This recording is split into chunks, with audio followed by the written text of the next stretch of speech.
Hello student, आज हम आपके लिए 11th क्लास का वेक्टर टॉपिक का एक important lecture direction cosine of vector लेके आए हैं ना। और जो हमारा 5वां वीडियो लेक्चर होने वाला है, पिछले क्लास में हम लोग बात कर रहे थे resolution of vector into rectangular component और साथ में पोजीशन वेक्टर और डिस्प्लेसमेंट वेक्टर की चर्चा हुई थी। ये 5वां वीडियो लेक्चर, इसमें हम लोग बात करने वाले हैं डायरेक्शन कोसाइन ऑफ वेक्टर पे। ठीक है, चलिए बिना देरी किए स्टार्ट करते हैं। देखिए डायरेक्शन कोसाइन क्या कह रहा है। मान लीजिए आपके पास कोऑर्डिनेट एक्सिस दे रखे हैं, this is your x axis, this is your y axis, और बाहर की तरफ जो निकला हुआ एक्सिस है वो जेड एक्सिस है, जिसको हम लोग इधर दिखा रहे हैं। ठीक है, ये भी एंगल क्या होगा एक दूसरे पर, ये एंगल 90 होगा, ये भी एंगल 90 होगा, और ये भी एंगल एक दूसरे पर क्या होगा 90। मतलब तीनों एंगल क्या है एक दूसरे पर 90 डिग्री है। आपको समझ में नहीं आ रहा होगा तो ऐसे बनाइए, yes, this is your Z axis जो कि बाहर की तरफ है। अच्छा, अब कह रहा है मान लीजिए कोई एक ऐसा वेक्टर दे रखा है 3D में इस तरह से, जो एक्स एक्सिस के साथ अल्फा एंगल बना रहा है, वाई के साथ बीटा एंगल बना रहा है, और जेड एक्सिस के साथ गामा एंगल बना रहा है। ठीक है, देखिए कैसा कहानी क्या है। Let me have 3 pen. देखिए यहाँ पर ये आपका जेड एक्सिस मान लीजिए, इस वाले एक्सिस को वाई एक्सिस मान लीजिए, और इस वाले एक्सिस को आप एक्स एक्सिस मान लीजिए। दिखाई दे रहा है आपको, इस तरह से एक्सिस दे रखे हैं, इस तरह से एक्सिस दे रखा है, ये एक्स एक्सिस, ये वाई एक्सिस, और ये क्या है जेड एक्सिस। और वेक्टर जो है ना कहीं इसके बीच में ऐसे है, दिखाई दे आपको, ये आपका एक्स एक्सिस, दिस इज बिल्कुल वर्टिकल वाई एक्सिस, तो तिरछा हो जा रहा होगा, और ये क्या आपका z axis, x axis y axis, x axis y axis और जेड एक्सिस, और ये वेक्टर है कहीं बीच में। तो इसका कुछ ना कुछ एक्स के साथ एंगल होगा, कुछ ना कुछ यहाँ देखिए वाई के साथ एंगल होगा, और कुछ ना कुछ जेड के साथ इसका एंगल होगा। तीनों के साथ एंगल है। हम मान रहे हैं ये वेक्टर एक्स के साथ अल्फा एंगल, वाई के साथ बीटा एंगल, और जेड के साथ कितना एंगल बना रहा है, गामा एंगल बना रहा है। ठीक है, ये कहानी देखिए ध्यान से। मान लीजिए कि ये जो वेक्टर है, यहाँ एक वेक्टर है इस तरह से, दिखाई दिया आपको, ये एक्स एक्सिस के साथ अल्फा एंगल बनाया है, ठीक है, वाई एक्सिस के साथ ये वाला एंगल इसने बीटा बनाया है, और जेड एक्सिस के साथ इसने ये वाला एंगल गामा बनाया है। समझ में? एक वेक्टर हमने माना, ए वेक्टर है ना, जिसने एक्स एक्सिस के साथ, है ना, a angle alpha angle, y के साथ बीटा एंगल, और जेड के साथ गामा एंगल बनाया है। और मान लीजिए कि ये ए वेक्टर दे रखा है, ए का कुछ x component into i cap, plus a vector का कुछ होगा y component into j cap, plus vector का z component into k cap. हम कह रहे हैं, हम मान रहे हैं कि let a makes alpha with क्या चीज, एक्स एक्सिस, ठीक, ऐसा माने हमने, बीटा विथ वाई एक्सिस मान लिया हमने, और गामा विथ क्या, जेड एक्सिस मान लिया हमने। ठीक है, ये तीनों मान लिया। अब कह रहा है क्या चीज कि अगर ये वेक्टर x के साथ अल्फा, बी वाई के साथ बीटा और जेड के साथ गामा एंगल बना रहा है, तो इन एंगल्स का जो कोसाइन होगा ना, मतलब then cos of alpha, cos of beta और कॉस ऑफ गामा, मतलब जो भी एंगल कोई vector x y z axis के साथ जितना भी एंगल बनाएगा, उस एंगल्स का कोसाइन ले लीजिए ना। These three are called direction cosine of vector। समझ में? इसको क्या कहते हैं हम लोग, वेक्टर का डायरेक्शन कोसाइन कहते हैं। मतलब जितना एंगल एक्स के साथ, वाई के साथ, जेड के साथ बनाया, उसका सिर्फ कोसाइन ले लो आप, कॉस ले लो, वो क्या कहलाता है, डायरेक्शन कोसाइन। अब सवाल उठता है, समझ में आकर डेफिनेशन क्लियर हो गया, अब समझ में सवाल उठता है कि इसको निकालेंगे कैसे, कैलकुलेट कैसे करेंगे। ठीक है, तो चलिए ध्यान दीजिए यहाँ पर। अब आप बताइए, अगर ये ए वेक्टर है, इसका मतलब है कि ये वेक्टर का जो एक्स कंपोनेंट होगा वो डेफिनेटली यहां से लेकर के यहां तक का लंबाई तो ए एक्स होगा कि नहीं होगा। आप चाहते हैं ये अल्फा निकालना, तो आप इस ट्रायंगल में, इस राइट एंगल ट्रायंगल में आप बताओ कॉस अल्फा कैसे निकालोगे। कॉस अल्फा निकालने का तरीका होगा परपेंडिकुलर, बेस डिवाइड बाई क्या, हाइपोटेनस, यस और नो। मतलब बेस कितना है तो वो आपका है x component divide by hypotenuse कितना है, अच्छा ये तो ए वेक्टर है तो आपको क्या लिखना पड़ेगा, ए वेक्टर का यहाँ पर मैग्नीट्यूड लिखना पड़ेगा। बोलो हाँ कि ना, राइट है। इससे आप क्या निकाल सकते हैं, कॉस अल्फा। कितना आ रहा है कॉस अल्फा, देखो तो ये आ रहा है a x divided by under root कितना, a x square plus a y square plus a z square. ये क्या आ गया आपका, कॉस अल्फा आ गया। ठीक है, अब कहानी ये है कि आपको वेक्टर, अगर आपको वेक्टर दे रखा है तो आपको एक्स पता है, ए वाई पता है, ए जेड पता है। एक्स पता है तो आप ऊपर लिख देना और ये सब का वैल्यू यहाँ डाल देना। वेक्टर पता है तो ये कॉस अल्फा तो अपने आप आ जाएगा। यस और नो। उसी तरह से आप बताओ, कोई आपसे कहे कॉस बीटा कैसे निकलेगा, तो आप सोच के देखो, ये देखो ये एंगल 90 है, ठीक है, तो डेफिनेटली इसका y कंपोनेंट, तो वेक्टर का ये वाला जो होगा, ये वाला चीज ए वाई कहलाएगा। सीधी सी बात है, ए वाई का मतलब क्या होता है, वेक्टर का y कंपोनेंट। एक्स मतलब वेक्टर का x कंपोनेंट, y कंपोनेंट और 3 कंपोनेंट होते हैं ना वेक्टर के, तो ये y कंपोनेंट, तो ये वाला ए वाई हो जाएगा, यहां से लेके यहां तक का डिस्टेंस। आपसे कोई कहे कॉस बीटा लिख के दिखाओ, तो कॉस बीटा आप क्या लिखोगे, बेस तो ये रहा ए वाई, अच्छा, डिवाइड बाय हाइपोटेनस तो ये वेक्टर है, ये भाई ये राइट एंगल ट्रायंगल तो यही ना हाइपोटेनस होगा, तो आप क्या लिखोगे, वही फिर से ए वेक्टर। कितना आया इसका answer, a y divided by under root a x का स्क्वायर प्लस ए वाई का स्क्वायर प्लस क्या, ए जेड का स्क्वायर। ये क्या निकल गया आपका, कॉस बीटा निकल गया। उसी तरह से आप कॉस गामा भी निकाल सकते हो। फॉर एग्जाम्पल कॉस गामा कैसे निकलेगा, तो डेफिनेटली अगर x के साथ एंगल तो यहाँ पर x कंपोनेंट आया है, और y के साथ एंगल है तो y कंपोनेंट आया है। डेफिनेटली गामा z के साथ एंगल है तो इसके लिए क्या आएगा, डेफिनेटली z कंपोनेंट आएगा एंड डिवाइडेड बाई हाइपोटेनस, फिर से वही a का मैग्नीट्यूड। समझ में आ रहा है कि नहीं आ रहा है, ये कितना आ रहा है देखो तो जरा, ये आ रहा है a z divide by under root a x square plus a y square plus क्या, ए जेड स्क्वायर। कॉस क्या आ गया, गामा। देखो तो ध्यान से, अगर आपको ए एक्स ए वाई और ए जेड मालूम चल जाए तो बड़े आराम से आप कॉस अल्फा कॉस बीटा और कॉस गामा निकाल सकते हो कि निकाल सकते हो, आसानी से निकाल सकते हो।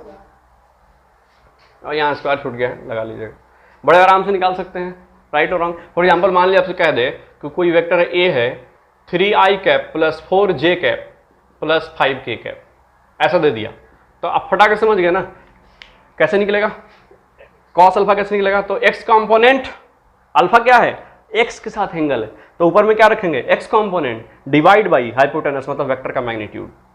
यस और नो। तो वेक्टर का मैग्नीट्यूड कैसे निकलेगा, तो यहाँ से ए वेक्टर का मैग्नीट्यूड आएगा अंडर रूट 3 का स्क्वायर जोड़ 4 का स्क्वायर जोड़ 5 का स्क्वायर। ये पता ही है आपको, ये नीचे डाल देना, एक्स कंपोनेंट ऊपर डाल देना। तो यहाँ से कॉस अल्फा क्या आएगा बताओ जरा, तो आ जाएगा 3 divide by this much, 3 square जोड़ 4 स्क्वायर जोड़ 5 स्क्वायर। यस और नो। जरा कॉस बीटा पूछ दे तो क्या, 4 डिवाइड बाई ये वाला पूरा अंडर रूट। उसी तरह से कॉस गामा पूछ दिया आपसे क्या बताएंगे, तो 5 डिवाइड बाई ये पूरा अंडर रूट। एकदम साधारण है कि नहीं साधारण, बहुत ईजी है, आप निकाल सकते हैं। थोड़ा सा साफ सुथरा रखने के लिए इस एग्जाम्पल को हम फिलहाल मिटा रहे हैं, आपको दोबारा एग्जाम्पल हम करवा देंगे। ये क्या निकल गया आपका, cos alpha cos beta cos gamma. चलिए निकालने तो आ गया, अब एक इंपॉर्टेंट विजुअलाइजेशन है जो आपको करना है, ध्यान से देखिएगा, सुनिए। अगर मान लीजिए वेक्टर ये है, किसी ने आपसे कल कह दिया कि जरा हमको ए कैप निकाल के दिखाओ, ठीक है, तो ए कैप कैसे निकालोगे आप बताओ जरा।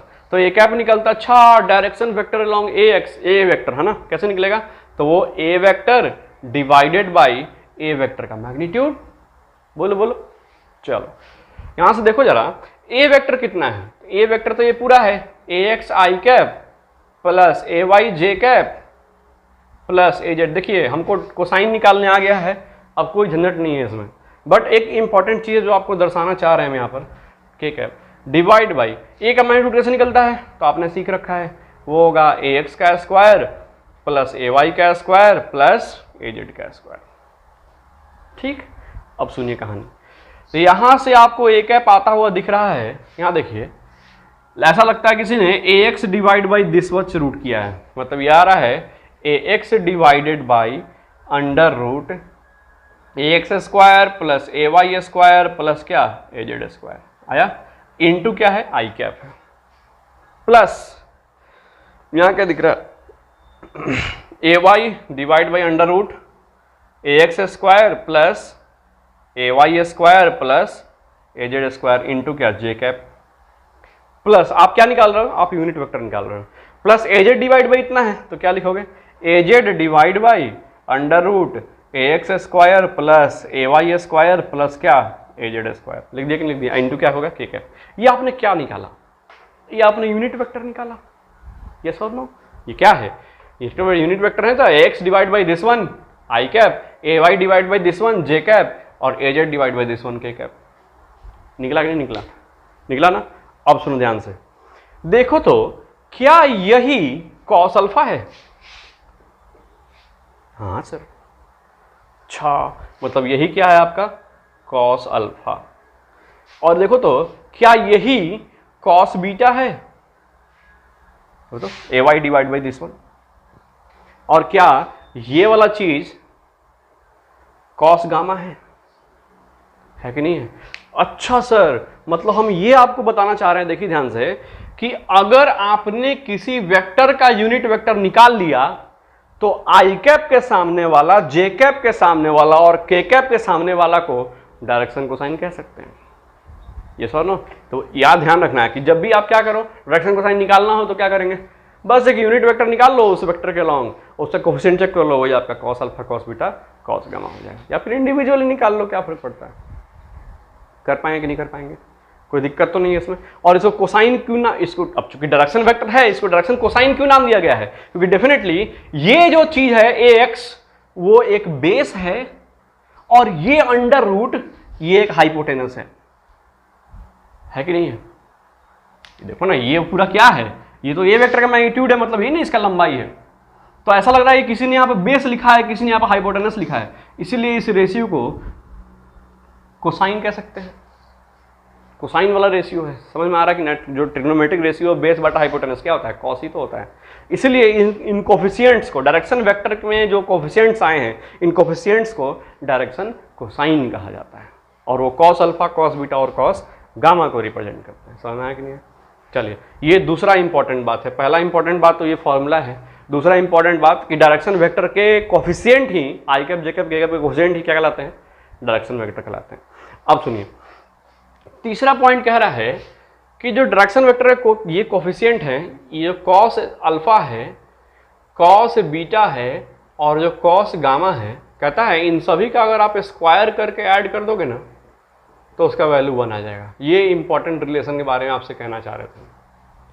अब ये आए क्यों ना, सोच के देखिए, असल में ये क्या है, पूरा यूनिट वेक्टर है, असल में क्या है यूनिट वेक्टर ही है, और यूनिट वेक्टर का मैग्नीट्यूड तो होता है 1। तो और आपसे कोई कहे कि जरा इस यूनिट वेक्टर का मैग्नीट्यूड लिख के दिखाओ, ए कैप का मैग्नीट्यूड लिखो, तो आप क्या करोगे, आप करोगे इसके आगे वाले का स्क्वायर, मतलब ये पूरा गोलाकार का स्क्वायर यहां रखेंगे, मतलब उससे अच्छा है कॉस स्क्वायर अल्फा लिख दिया जाए, प्लस इसका स्क्वायर लिखेंगे, वेक्टर का मैग्नीट्यूड कैसे निकलता है, आई कैप पे कोफिशिएंट का स्क्वायर प्लस जे कैप पे कोफिशिएंट का स्क्वायर प्लस के कैप पे कोफिशिएंट का स्क्वायर, ऐसे ही निकलता है ना। तो आई कैप पे कोफिशिएंट का स्क्वायर करने से अच्छा है, इस तो कॉस अल्फा के बराबर है तो कॉस अल्फा का स्क्वायर कर दिया हमने, इसका स्क्वायरिंग करना मतलब क्या कर दें, कॉस स्क्वायर बीटा हो जाएगा, यहां से क्या आ जाएगा, इसका स्क्वायरिंग करना मतलब कॉस स्क्वायर गामा आ जाएगा, यस और नो। और चूंकि ये यूनिट वेक्टर है तो पक्का इसका मैग्नीट्यूड 1 आना ही आना है, दोनों साइड स्क्वायरिंग कर दो तो ये 1 का स्क्वायर इज इक्वल टू क्या आ जाएगा, cos square alpha cos square beta cos square gamma. हम कह सकते हैं अच्छा cos square alpha cos square beta और कॉस स्क्वायर गामा का वैल्यू कितना होता है, हमेशा 1 होता है, इसलिए हमने वो रिलेशन लिखा। ओके, तो this is all about the direction cosine of the vector. ठीक है, चलिए आप इसको जल्दी से नोट कीजिए, फिर इस पर हम सवाल देखते हैं। चलिए स्टूडेंट्स, इस पर हम एक बेसिक एग्जाम्पल ले रहे हैं आपके लिए, एकदम पहले साधारण वाला। कहता है एक ए वेक्टर है 3 आई कैप, वही सेम टू सेम ले रहे हैं, प्लस 4 जे कैप प्लस 5 के कैप।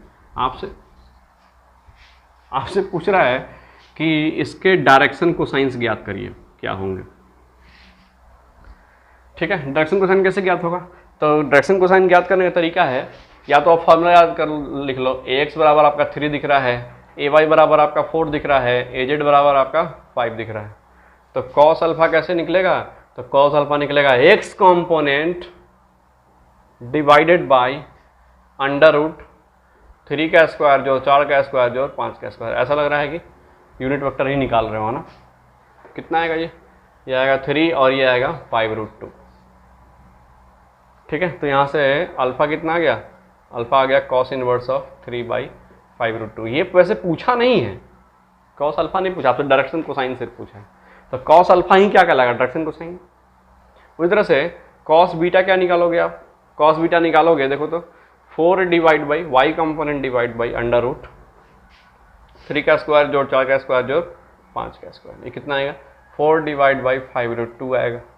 उस तरह से आपसे कोई पूछे cos गामा कितना होगा तो आप बोलोगे z कंपोनेंट सही डिवाइडेड बाई 3 का स्क्वायर जोड़ 4 का स्क्वायर जोड़ 5 का स्क्वायर। असल में टॉपिक पिछले क्लास में ही होना चाहिए था लेकिन बच गया था।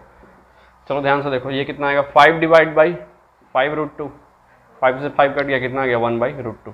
एक बात तो साफ है कि ये जो वेक्टर है वो जेड एक्सिस के साथ डेफिनेटली 45 डिग्री का एंगल बना रहा है, इसीलिए कॉस गामा का वैल्यू कितना है 1/√2 है। बट इसमें हम लोग बता नहीं पाएंगे कितना है, इसके लिए हमको कोसाइन का टेबल देखना पड़ेगा।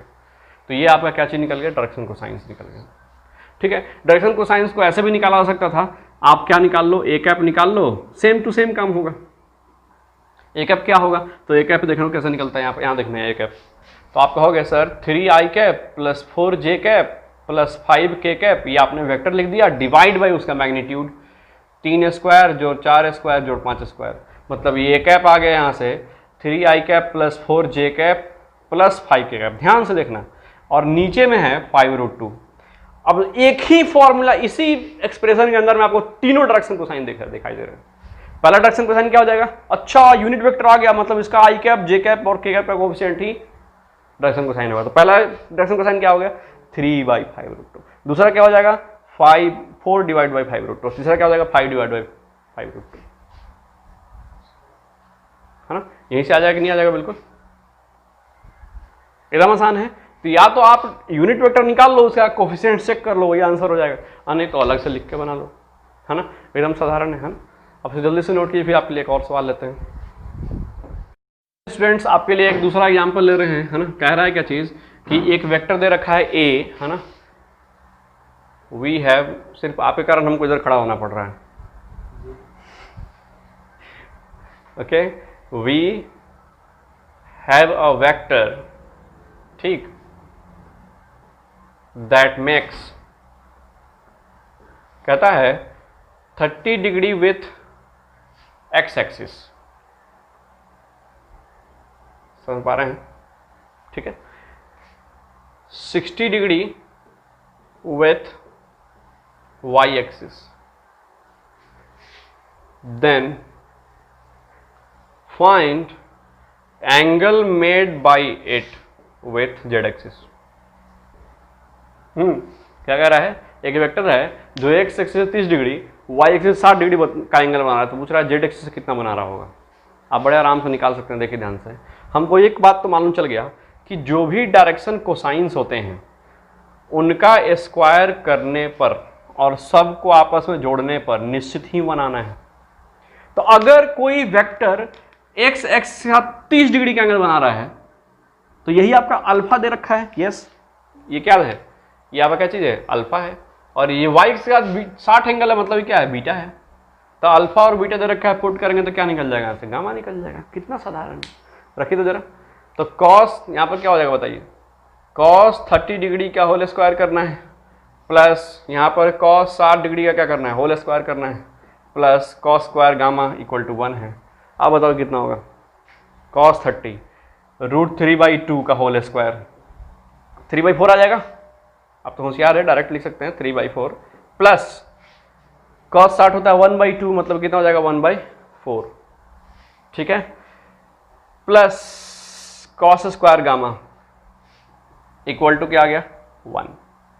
अब देखो क्या आ रहा है, अभी आप इसको जोड़ोगे तो ये 1 plus cos square gamma equal to कितना आ गया 1, तो यानी कि ये कट गया इससे, तो कॉस स्क्वायर गामा मतलब कॉस गामा इक्वल टू क्या आ गया 0, कॉस गामा इक्वल टू 0 है। इसका मतलब क्या है, ये निश्चित ही जेड एक्सिस के साथ 90 डिग्री का एंगल बना रहा होगा। समझ में आपको, यानी कि क्या होगा कहानी, देखिए ध्यान से, ये आपका एक्स एक्सिस होगा और ये आपका वाई एक्सिस होगा। वेक्टर अगर इस यहाँ से 30 बनाया, यहाँ 60 बनाया, तो आप ऐसे ही देख के बता सकते थे कि सर ये अगर 30-60 बनाया तो इसका मतलब ये वेक्टर इसी प्लेन में है, और ये अगर वेक्टर इसी प्लेन में है तो जेड एक्सिस के साथ एंगल कितना हो जाएगा, 90 नहीं हो जाएगा। समझ में आ रहा ना? मतलब इस चीज से हम एक आउटकम निकाल सकते हैं कि अच्छा the vector is lies in क्या, ओनली एक्स वाई प्लेन। समझ में आ गया? मतलब जेड एक्सिस के साथ 90 डिग्री का एंगल है, मतलब क्या है, मतलब ये जेड एक्सिस होगा और वेक्टर 90 पर है, मतलब इधर। तो जेड एक्सिस के 90 डिग्री पर जो प्लेन होता है वो कौन सा प्लेन होता है, वो पूरा एक्स वाई प्लेन होता है। हम कह सकते हैं जो वेक्टर कहाँ लाई कर रहा है, एक्स वाई प्लेन में लाई कर रहा है। समझ में आया कि नहीं? बस स्टूडेंट्स आपके लिए एक और एग्जांपल लेते हैं, है ना? देखिए ध्यान से क्या कर रहे हैं। यहाँ पर एक पॉइंट है, इस पॉइंट का कोऑर्डिनेट दे रखा है 2, 3, 6, ठीक है। अच्छा, उसी तरह से यहाँ पर एक पॉइंट मान लीजिए दे रखा है 5, 8, 7, ठीक है। ये दो पॉइंट आपके दे रखे हैं। कहता है क्या, इस पॉइंट एक, इसका नाम ए है, इसका नाम बी है।